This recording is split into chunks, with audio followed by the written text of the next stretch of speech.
नमस्कार दोस्तों, आपका स्वागत है क्विक ज्ञान हिंदी में। दोस्तों, आतंकवाद का नाम जहन में आते ही तस्वीर उभरती है डरे सहमे दहशत में जी रहे लोगों की, अंधाधुंध गोलियों की, दहशतगर्दों की, अनगिनत बिखरे शवों की और मासूम सिसकियों की, जिनके सर से उनके अपनों का साया उठ गया है। लेकिन आज जिस आतंक का जिक्र हम करने जा रहे हैं वो किसी जिहाद का हिस्सा नहीं, किसी जमीन और जमींदार के खिलाफ उपजा आतंक नहीं। यह आतंकवाद है एक अलग और आजाद मुल्क की मांग को लेकर, जिसे नाम दिया गया खालिस्तान। खालिस का मतलब है शुद्ध, जिसमें कोई मिलावट ना हो।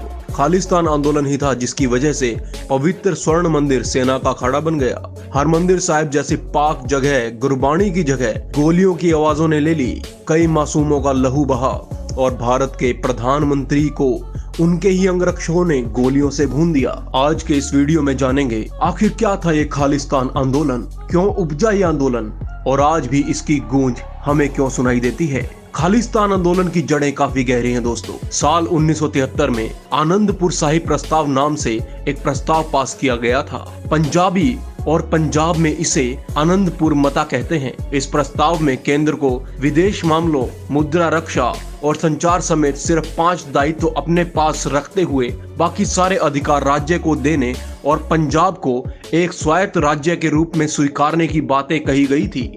अक्टूबर 1978 में पहले आनंदपुर प्रस्ताव की तरह दूसरा प्रस्ताव भी पास किया गया। इसे खालिस्तान की मांग की शुरुआत माना जाता है। इस बीच सिखों और निरंकारी समुदायों में भिड़ंत चल रही थी। कई हिंसक घटनाएं हुई और साल 1980 में हुए एक कातिलाना हमले में निरंकारी पंथ के मुखी गुरबचन सिंह की मौत हो गई। पंजाब के माहौल में और अधिक जहर घुल गया। साल आता है 1981। मार्च के महीने में सिखों के 5 तख्तों में से एक और खालसा पंथ के जन्म स्थान आनंदपुर साहिब में खालिस्तान का परचम लहराया गया।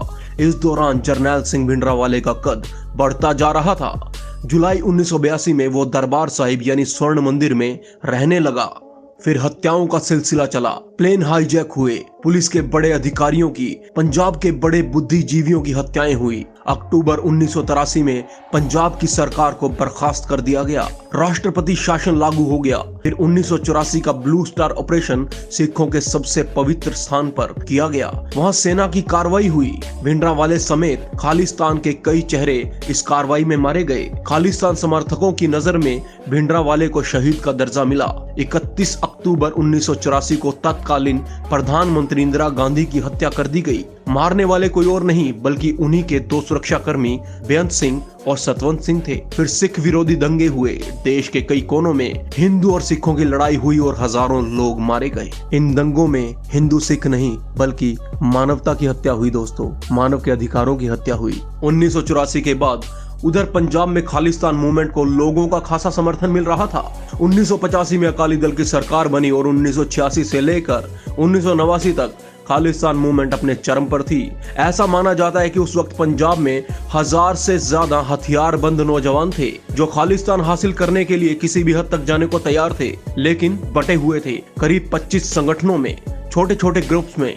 Babbar Khalsa, Khalistan liberation force, Khalistan commando force, ये सभी नाम रोज सुर्खियों में रहते हैं। दोस्तों, इस दौरान कई मामले ऐसे सामने आए जिन्होंने दहशत की मिसालें पेश कर दी। लुधियाना में हुई मशहूर डकैती हो या आए दिन बसों को रोक रोक कर होने वाली मारकाट, ये सब इस दौर को बताती है, इसका परिचय देती है। 1990 के बाद खालिस्तान के लिए चल रहा सशस्त्र विद्रोह धीमा पड़ रहा था। इन हथियारबंद लड़ाकों की बर्बरता भी इसका एक कारण थी। साल 1992 में बब्बर खालसा का चेहरा सुखदेव बब्बर एक पुलिस एनकाउंटर में मारा गया।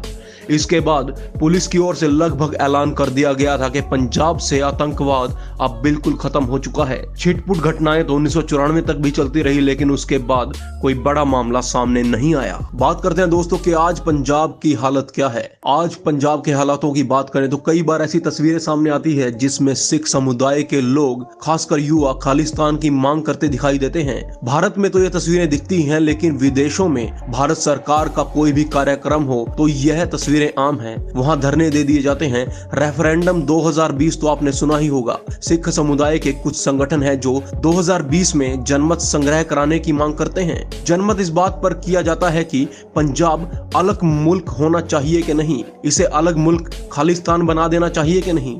ये मांग विदेशों में रह रहे सिख समुदाय के लोग करते हैं और इन्हीं पर यह आरोप भी लगते हैं कि यह पाकिस्तान के रास्ते पंजाब में हथियार बंद मुहिम चलाते हैं, भारत में हथियारों की सप्लाई करते और धमाकों और बयानबाजी से चर्चा में रहते हैं। हालांकि जानकारी के मुताबिक भारत में ऐसे लोग नहीं बचे हैं जो इस तरह किसी भी हथियार बंद मुहिम में शामिल हो। छिटपुट लोग हो सकते हैं, लेकिन कोई संगठन मौजूदा वक्त में ऐसा करता नहीं दिखाई दे रहा। लेकिन खालिस्तान आंदोलन की गूंज अभी भी पंजाब में सुनाई पड़ती है। इस आंदोलन में कई नौजवान सिखों ने अपनी जान गंवाई, कई घर तबाह हुए, कई औरतें बेवा हुई, कई मजलूमों पर जुल्म हुए और कितने ही माओं के आंचल सूने हो गए जब उनके जवान बेटे इस मुहिम में मारे गए। पंजाब में आंदोलन के नाम पर बर्बरता हुई, कितने ही लोग मारे गए, कितने निर्दोष अपने प्राणों से हाथ गंवा बैठे। बेतहाशा एनकाउंटर हुए।